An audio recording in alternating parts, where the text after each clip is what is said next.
My life changed overnight. I wanted to reconnect with myself. Every time I leave, I have this rejuvenative energy that like prolongs throughout the rest of the year. I feel like a lot of us here on the road to ascension, and this is the place to really come and reset, you know?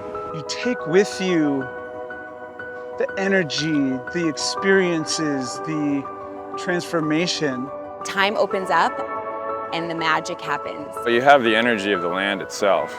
You know, that is very potent, and for a lot of people that, you know, brings up stuff, you know, or like excites that like inner latent, you know, stuff that's going on deep within our subpsyche. It's hard to escape, you know, the effect of all that transformative potential. There's so much intention behind what's going on. It feels huge, but as an experience, it feels huge. But it is small, so you can go between the stages, you can run to the sacred fire. It's easy to switch from like intense party to something very calm and earthy and grounding. I've been feeling so much love, even though I've been here for 2 days. I feel like I got to meet people who were so aligned in the evolution of my path. It was like a coming together of collaborators who are ready to create something in the world, and all of a sudden I was woven into this web. Now I have a new constellation of creators to create with. People come from places where you have to mask who you are and pretend to be someone else.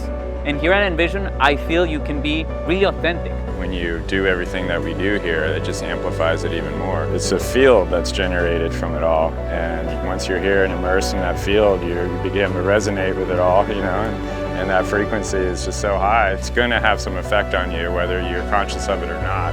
It's not just a party. There's healing, there's pain, there's growth, there's transformation, there's regeneration, there's connection and evolution. Sometimes it's at this deep cellular level that works its way out to the surface in your life. And it may not be immediate, but you're going to be inspired one way or the other. And hopefully, you know, get more and more oriented towards that path that each of us have, you know, our higher selves. See what you can bring back to your community and see what you can integrate into your daily practice, into your life, into your family, into your community. The main message that I feel Envision can share with people is that there are alternative ways of living where we can just do what we love, you know, find our passion and put our energy into it, and somehow or another it finds its way of plugging into this whole equation here. It's our own inner journey, our soul path to find out more of who we really are rather than what we've been told we are.